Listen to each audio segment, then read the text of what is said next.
Appreciate you guys coming as usual, and really appreciate you guys coming and following the program and doing what you guys do.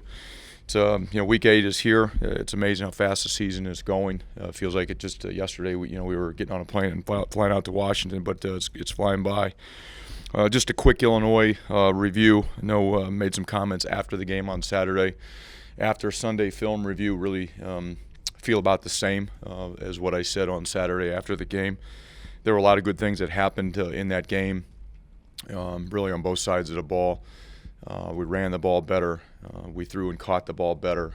We were better on third down on both sides of the ball than what we had been in the previous few weeks. Still gets back to ball security. When you turn the ball over 5 times in a game, you don't have an opportunity to win a game, and that's what we did. And then we talk about critical situations. Third down was a major point of emphasis. I thought we won third down, but the 2 critical fourth down issues that we had killed us also. And when you can't snap and catch the ball correctly on fourth down to even give yourself a chance to run a play, probably not going to have a chance for success. What we'll do is we'll continue to build on the positive things that happened, like I mentioned before, and we'll continue to work to make improvements on the things that need to be corrected. But we had a spirited practice yesterday. The guys, showed up like they have been week after week, eager to be coached, eager to go back out to work and continue to build and continue our hunt, so to speak, that we've been on since we started. I know there's a lot of conversation about the quarterback situation. Talked about that Saturday after the game, that it's a competition that will be opened after film study on Sunday and evaluating the game, and after watching Sunday's practice, made a decision that Gio will be our starting quarterback moving forward.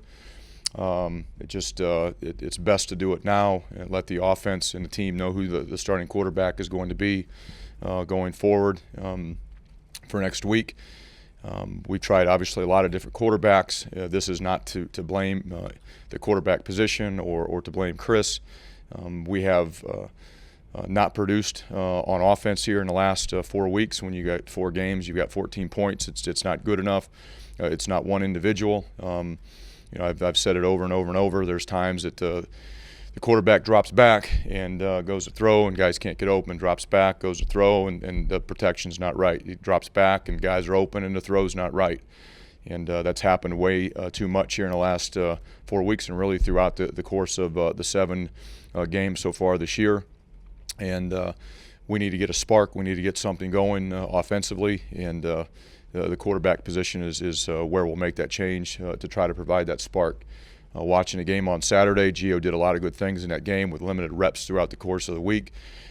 Just feel like if he has the whole week to prepare and get ready to play, he can build on what he brought to the team in the second half of that game. Watch yesterday's practice. He had a lot of energy. Other players around him fed off of that energy. We threw and caught the ball and did some things yesterday in practice better than what we've done on previous Sundays, and excited to see what Gio can do with the offense moving forward. Want to just talk about Chris Laviano. Again, this is not blaming anybody at all. Chris has done everything that he's been asked to do.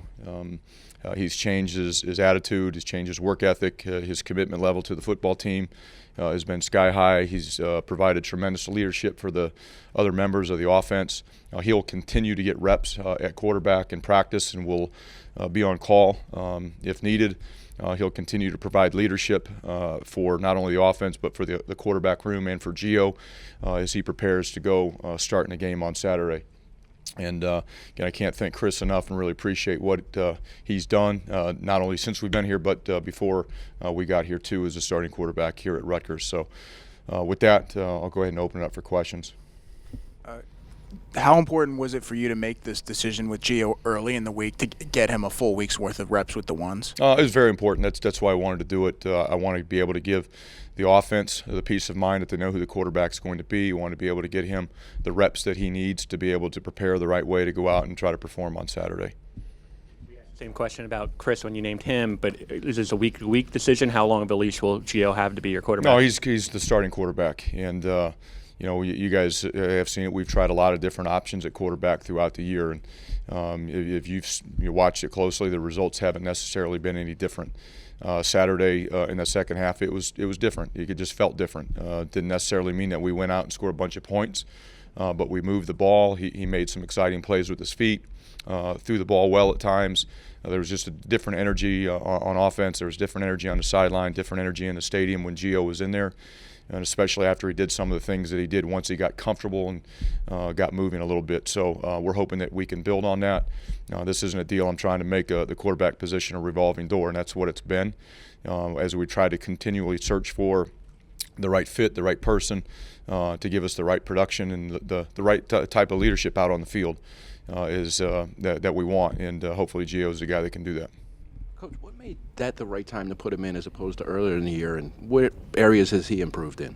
To be honest with you, I've talked about this before too with our quarterbacks. You put them all in a bag, shake them up, and throw them on the floor.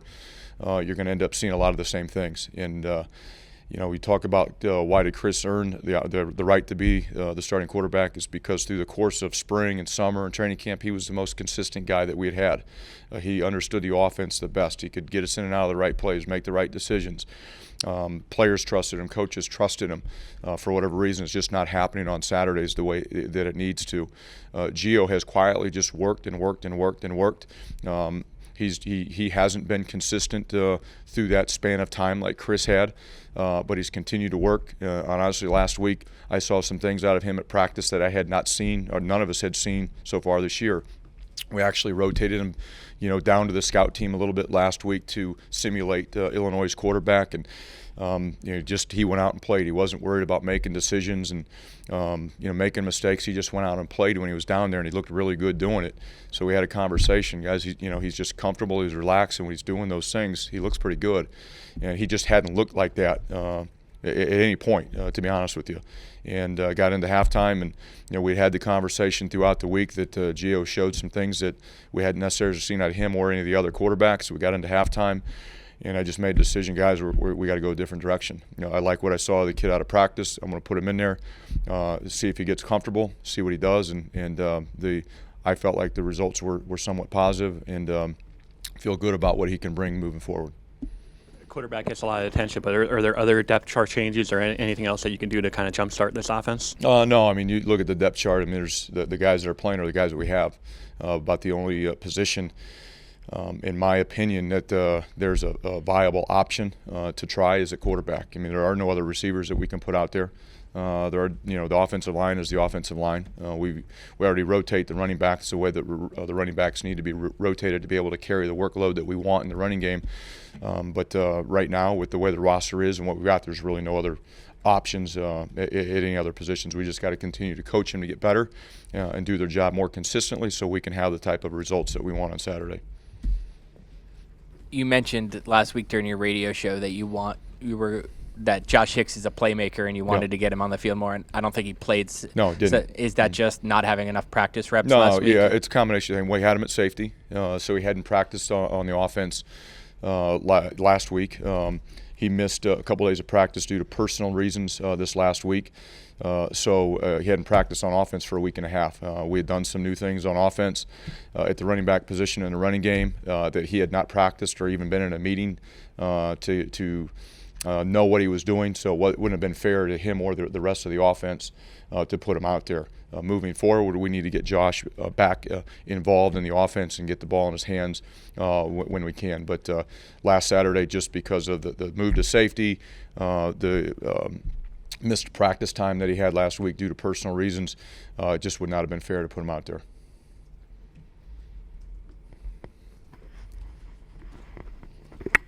Chris, you look around the Big Ten. I think 12 of the 14 teams have had byes at this point. What kind of impact has playing 7 straight weeks had on your team overall? Oh, well, it's tough. Anytime you go 7 weeks, now we're going to go 8 without some downtime. It's tough, especially when you don't have the type of depth that you really feel like you need to go out and play in a physical league like we do. I've mentioned it before. We got some guys, in green jerseys that miss a lot of practice time, but you see them playing on Saturdays. That's just where we're at. They have to do that, and But it's tough that you don't have some downtime to give guys, if they need 3, 4 days, 5 days, whatever it is, to do nothing but recover and rest and get their bodies right. We'll get to a bye week after this week and hopefully get some guys back and get them completely healthy for the last 3 weeks. But it is a challenge without a doubt. Chris, speaking of the bye week, is another challenge this week. Sometimes in college or pro, when the bye week is coming, guys, it's almost like senioritis. You're waiting for that bye and you kind of maybe let things slip a little bit. Is there anything you have to guard against in practice this week, guys? Maybe almost looking forward to the bye? No, there's been no conversation about the bye week inside this building other than this, right here. We're focused on going out and practicing and preparing every single day for the game that we've got coming up on Saturday. When that game is over, I'm sure some people will be relieved that we're at a bye week and they can rest and recover a little bit. But no, right now this team has continued to stay focused on the day-to-day preparations of getting ready for a Saturday. I don't anticipate that changing whatsoever.